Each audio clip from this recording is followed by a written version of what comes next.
Euh, Amen. Amen. Ok, je vais prier pour confier ce moment au Seigneur parce que c'est le Saint-Esprit qui va nous diriger. J'ai préparé des choses, mais c'est lui ultimement qui sait de quoi nous avons réellement besoin ce soir. Donc, Éternel, notre Dieu, notre Père, nous voulons te rendre grâce et te bénir une fois de plus pour cette occasion que tu nous donnes de nous réunir en tant que maman, en tant que sœur, Seigneur, pour pouvoir partager de nos expériences et partager ta parole, nous encourager mutuellement, Seigneur. Père, je remets ce moment entre tes mains et je prie, Seigneur, Dieu, me soumettant à la direction de ton Esprit Saint. Papa, tu sais de quoi chacun de nous avons besoin ce soir, Père éternel.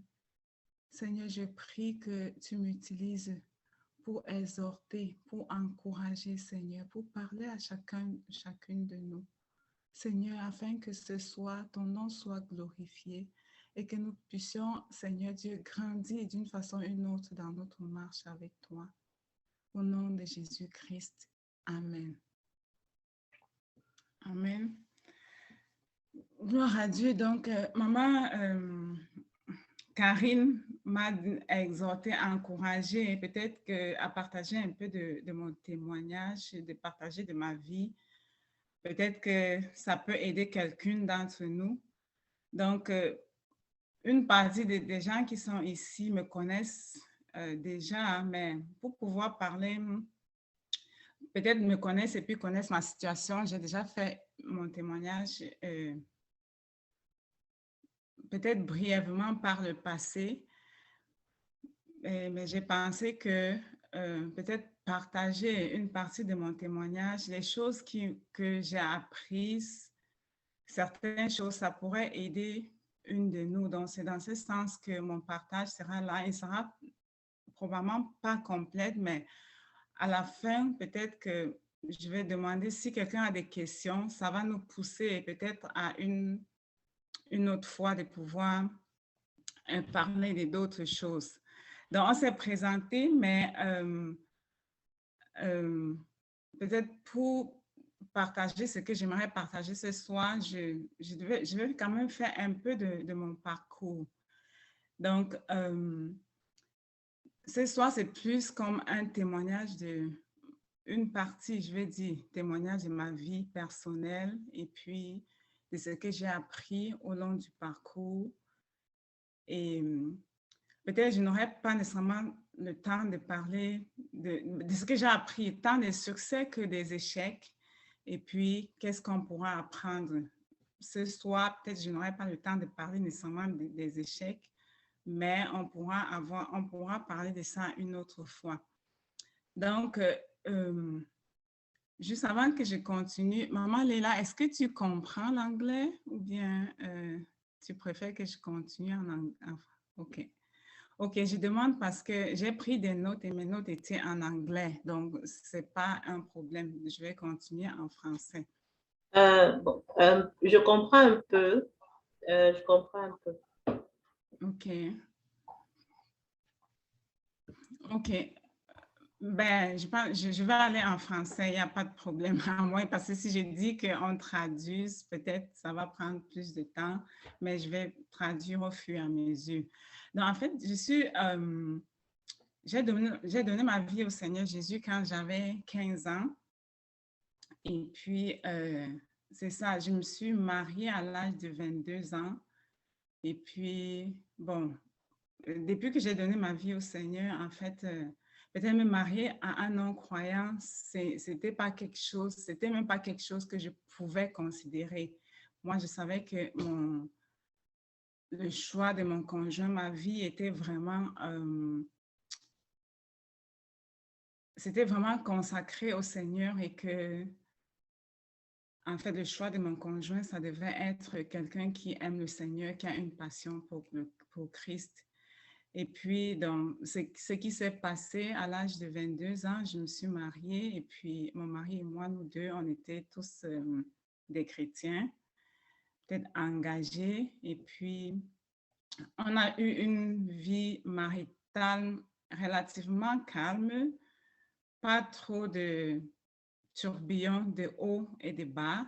Comme je vais dire, rien qui, en anglais, j'ai écrit que pas des luttes inhabituelles ou des chicanes inhabituelles qu'on ne verra pas dans d'autres couples, quoi. Et la Bible était pour nous comme peut-être la seule autorité, l'autorité finale, dans le sens que on savait que si on avait un désagrément, une, comment on dit disagreement en français? Donc, s'il y avait, Compréhension. OK, donc si on D'accord. avait, oui, si on avait une incompréhension sur un sujet que ce soit, nous, on était comme engagés ou déterminés à pouvoir se plier à ce que la Bible disait. Donc, c'était un peu ça. Et puis, on était aussi toutes engagées dans le sens de pouvoir servir le Seigneur avec notre vie. En fait, dès le début de ma vie chrétienne, parce que c'est à travers la communauté missionnaire chrétienne internationale que j'ai connu le Seigneur. Et puis, comme vous le savez, pour ceux qui connaissent le ministère, c'est un ministère qui a un fardeau pour la mission en général. Donc, j'avais ce désir de pouvoir être missionnaire ou bien de servir dans le champ de mission. Et c'est dans ce contexte que bon, j'ai rencontré mon époux en 99 et puis c'est comme 2 ans après, ici à Québec, dans la ville de Québec. Et puis, c'était aussi son fardeau. On partageait le même fardeau. Et nous sommes donc, on s'est mariés à 22 ans, oui, quand j'avais 22 ans. Donc, nous avons eu 6 enfants. Pour ceux qui connaissent, l'aîné aujourd'hui va avoir 19 ans bientôt, la dernière a 5 ans. Et depuis l'année 2014, donc de 2003 en fait jusqu'à 2008, on vivait dans la ville de Québec et puis on avait une assemblée, une église qui était chez nous, une assemblée de maison. Et donc de 2008 à 2011,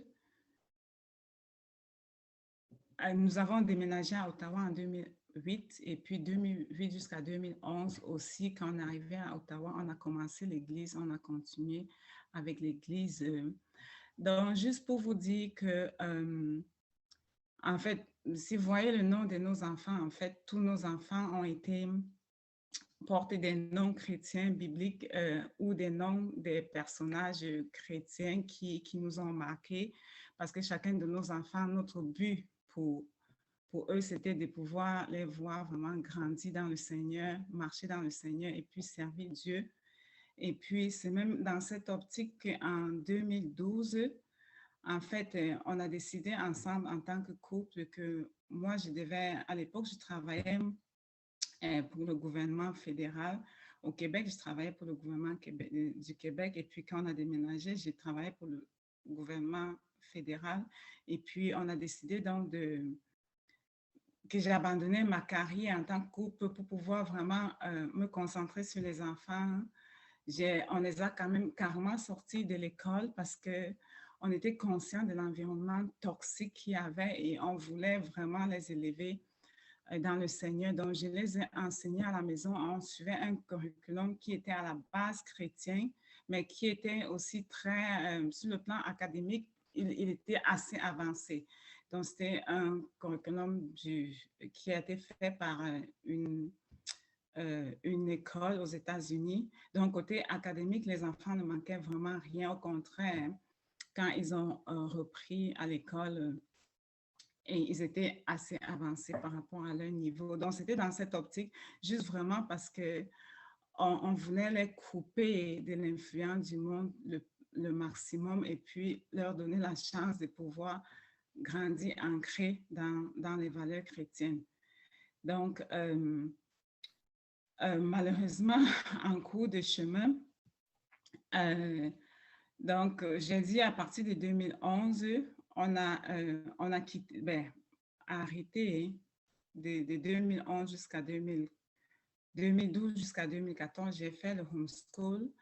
Et puis, en 2013,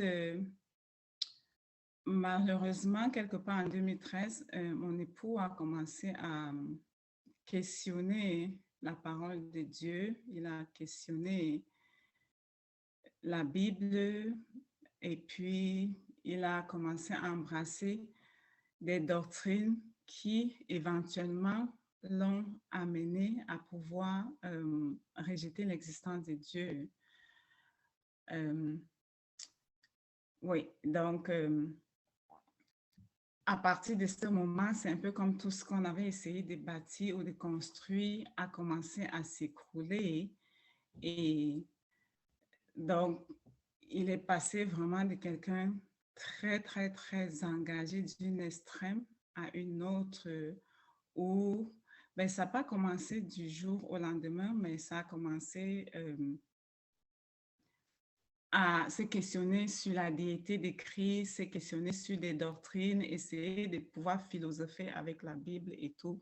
Donc, éventuellement, il a abandonné le Seigneur et puis ça, c'était quelque part en 2013. Donc, à partir de 2014, les choses ont commencé à être vraiment difficiles. Et puis, malheureusement, cet abandon du Seigneur a continué jusqu'à ce que un jour, en 2017, mon épouse me dit un bon matin à 6 heures du matin, c'était le 29 avril 2017.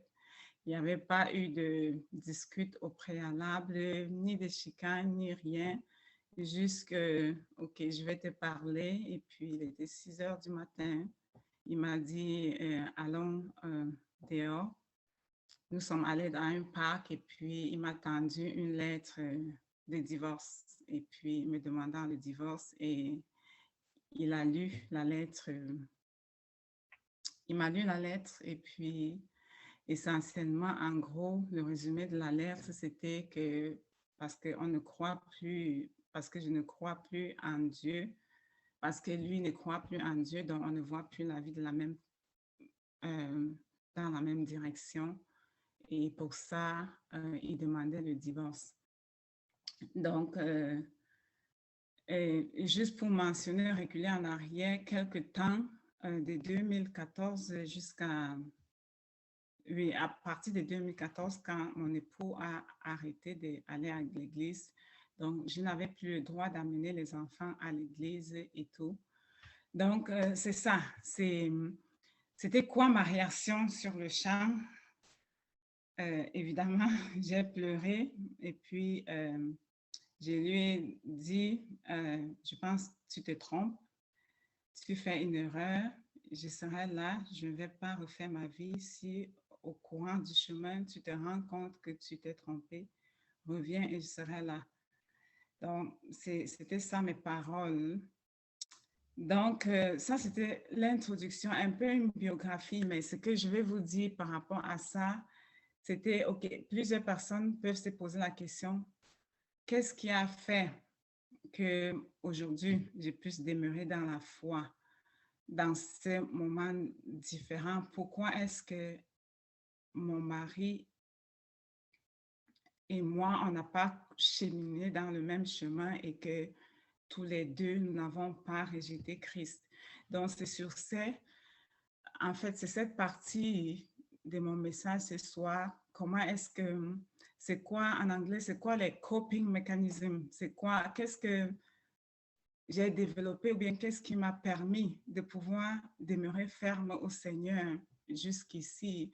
Qu'est-ce qui a fait que durant la tempête, durant les moments difficiles, je ne puisse pas avoir une dépression, je ne puisse pas m'écrouler comme on pourrait, comme c'est un peu le cours naturel dans ce genre de situation. Parce que je vous ai brossé le résumé, c'était pas facile. Honnêtement, entre 2014 et 2017, ce qui pouvait me faire mal, me faisait plus mal en tant que maman, c'est de pouvoir m'asseoir et puis voir que, OK, ce qu'on a essayé de construire ensemble, que mon mari peut-être disent aux enfants que Dieu, c'est la pire des choses qui peut exister. Essayer de leur enseigner que Dieu est un meurtrier. Et puis, donc ça, ce n'était pas difficile. Mais ce n'était pas évident. Mais je vous dis, je rends grâce à Dieu. Dieu est fidèle. Et puis, donc, et je vais partager un peu qu'est-ce qui a fait qu'aujourd'hui, malgré tout, je sois dans le Seigneur.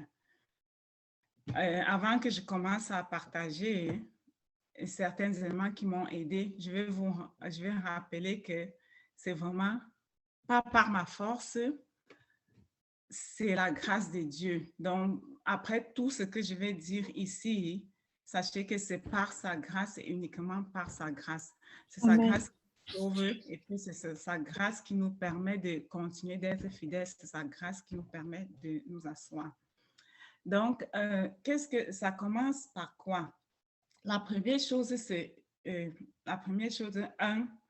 que j'ai dit en anglais comme a strong desire, un désir fort, une détermination à pouvoir suivre Jésus, quel qu'en soit ce qui pourrait arriver. Donc, dans mon cœur, quand j'ai accepté le Seigneur, ou bien quand tout a commencé, j'avais comme cette détermination. Je peux dire que dans mon esprit, j'avais accepté de mourir s'il le faut que d'abandonner Jésus. Donc, c'est ça, je t'encourage, tout dépend de c'est quoi la place que Christ a dans ton cœur. Est-ce que tu es prêt à perdre tes richesses? Est-ce que tu es prêt à perdre ton mari? Est-ce que tu es prêt à perdre tes enfants pour Jésus, à cause de Jésus? Donc, pour moi, c'était une détermination dans mon cœur, ce désir, coûte que coûte, je ne pouvais pas abandonner Jésus. Et ça, un peu comme si on lit dans Daniel 1, verset 8, je vais le lire, Daniel 1, quand ça dit, Daniel résolut dans son cœur de ne pas se souiller par les mets du roi, ni par le vin qu'il buvait, et il pria le chef des eunuques de ne pas l'obliger à se souiller. Donc, il avait résolu dans son cœur. Donc, c'est moi, qu'est-ce que j'avais résolu dans mon cœur? Donc, c'est cette résolution dans mon cœur que no matter what, quel qu'en soit ce qui arrive, je ne peux pas abandonner Jésus. Donc, ça, c'est une des choses qui m'a aidée à pouvoir rester ferme. C'est que avant que quelque chose arrive, oui, c'est un peu comme si, avant que ça arrive physiquement, c'est comme si je m'étais mis dans mon cœur que même s'il fallait que je meure, même s'il fallait que je me retrouve seule, même s'il fallait que je n'ai rien, c'était comme quelque chose de non négociable. La deuxième chose qui m'a aidée aussi, c'est que quelque part, j'ai compris à un certain moment, que ce soit dans ma vie conjugale ou bien dans ma vie traiter avec les autres, j'ai vraiment compris que je ne peux pas contrôler les actions d'une autre personne. Je ne peux pas vraiment contrôler les actions d'une autre personne. Je ne peux pas changer personne, mais la chose que je peux réellement contrôler, c'est ma réaction. Donc, c'est pouvoir, en fait, je n'ai pas de justification à dire, OK, j'agis de telle façon parce que tel agit comme ça. Non, ce n'est pas une excuse. Autant, de la même façon que je ne peux pas contrôler l'extérieur, les réactions d'une autre, je peux contrôler comment est-ce que moi, j'ai réagi à cela. Et puis, donc, que ce soit dans ma vie de couple, je vous encourage aussi. Peut-être qu'il y a des choses que vous observez chez votre mari ou bien peut-être des comportements que vous n'aurez pas nécessairement voulu ou bien que vous voyez peut-être qui ne glorifient pas le Seigneur. Au lieu de penser, de pouvoir chercher à pouvoir le transformer, la première chose que moi, je me suis fait ce pouvoir de mettre dans, make up your mind, mettre dans ton esprit comme si cela pourrait ne jamais changer et puis être capable de vivre en harmonie, en paix avec la situation telle qu'elle est, de sorte que si elle arrivait à changer, que ce soit un sujet d'action de grâce. Donc, à la place d'essayer par les moyens, d'abord accepter et puis faire le reste dans la prière, quoi. Et c'est ce qui est arrivé, aussi difficile que ça pouvait être quand mon mari a dit, je ne crois plus en Dieu, Dieu n'existe pas. Aussi difficile, au lieu de pouvoir et chercher à le changer par mes propres moyens, je me suis plutôt concentrée. C'était quoi ma réaction? Dans la prière, prier pour lui, mais aussi m'appliquer à essayer de pouvoir comme vivre le verset 1 Pierre 3, verset 1. Oui, 1 Pierre 3, verset 1. En français, je ne l'ai pas ici en français, mais je vais lire en anglais, ça dit « Likewise, ye wife, be in subjection to your own husband, that if any obey not the word, they also may without the word be won by the conversation of the wives. » Donc là, je savais que je ne peux pas comme le faire, accepter Christ par des vaines discussions, par des philosophies à travers la Bible. Je savais que je n'avais juste que mes genoux pour prier et puis essayer de vivre ma vie chrétienne en tant que femme de la façon que Dieu me demande de le faire. Donc, Je peux lire le verset en français, Maman Gisèle. Oui, s'il te plaît.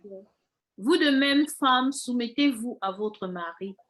Ainsi, ceux qui refusent de croire à la parole pourront être gagnés sans parole par la conduite de leur femme. Amen. Amen. Donc, en fait, là, c'est la deuxième chose qui m'a aidée.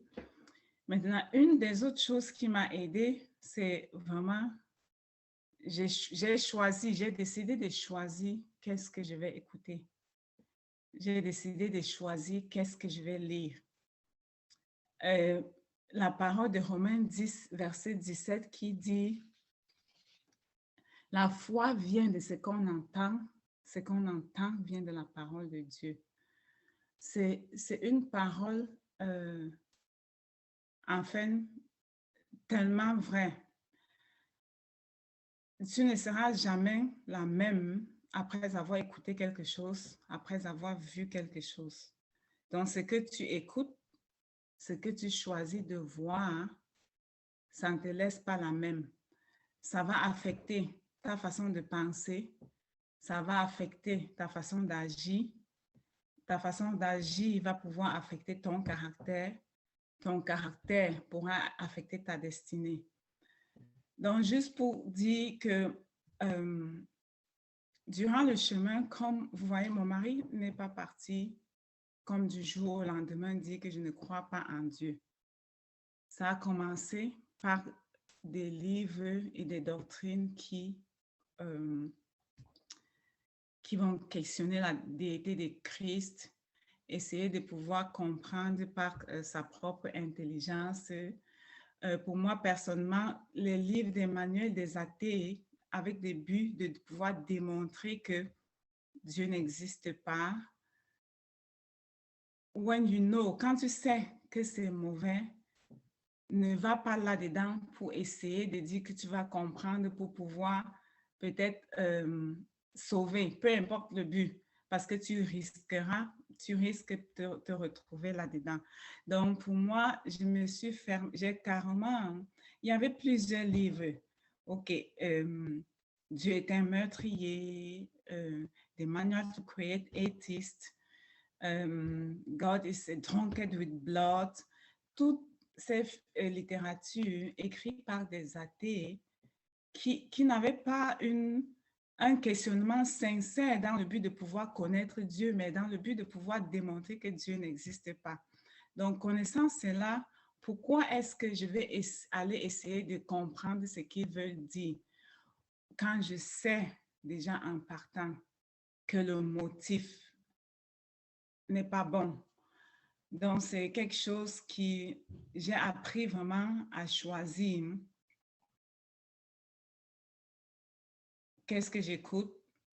À éviter les philosophies vaines et puis accepter humblement que peut-être dans la parole de Dieu, il y a des choses que peut-être sur cette terre, je ne vais nécessairement pas, je pourrais ne pas comprendre.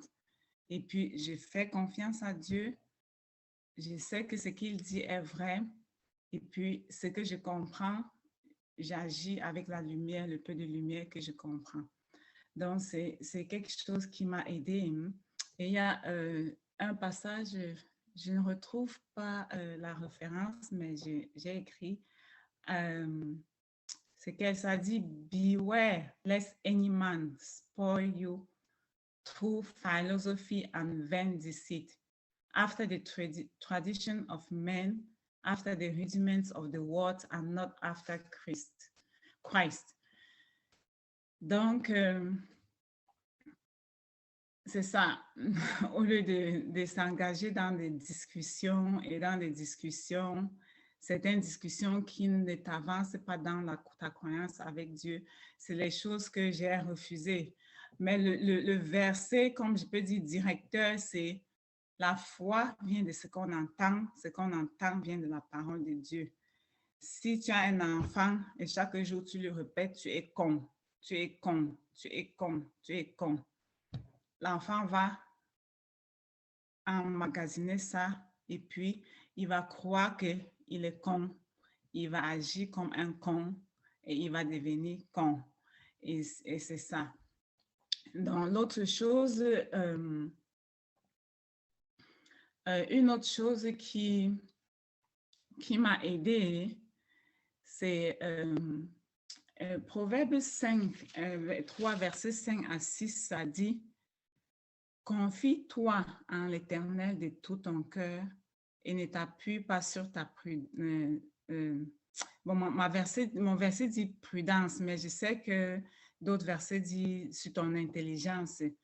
On dit considère-le dans toutes tes voies et il dirigera tes sentiers. Et en fait, c'est pouvoir être l'humilité, être humble. Être humble. Et le Psaume 144, verset 6 dit « L'Éternel soutient les humbles et il abaisse les méchants jusqu'à la terre. » Et 1 Pierre 4, verset 8 aussi dit « Surtout, ayez les uns pour les autres une ardente charité, car la charité... » Non, ok, c'est pas ce verset pour ici. Mais en fait, ce que je voulais dire, peut-être tu peux être doué, tu pourras avoir peut-être beaucoup de dons, tu pourras être doué dans certains domaines, plus que ton mari, ou bien plus que d'autres personnes. Mais ne jamais oublier que tout ce que nous avons, tout ce que nous sommes, ce n'est pas parce que nous méritons, c'est un don. C'est un don que le Seigneur nous donne pour une raison, pour le service des autres.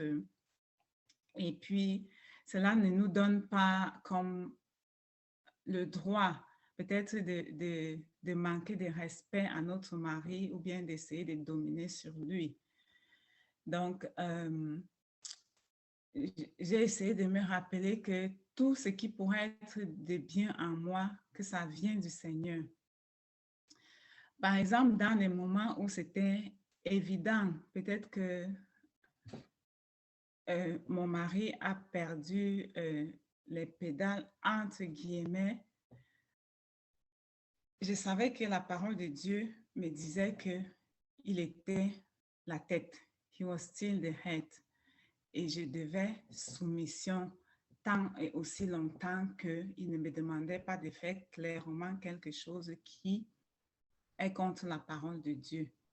Et cette parole, je savais que j'étais sur son autorité, no matter what, même si on s'est marié étant chrétien et que along the way, il ne partageait plus la même foi, tant qu'il restait avec moi, la parole de Dieu me disait, c'était mon mari, j'étais sur son autorité. Donc, c'est ça un peu qui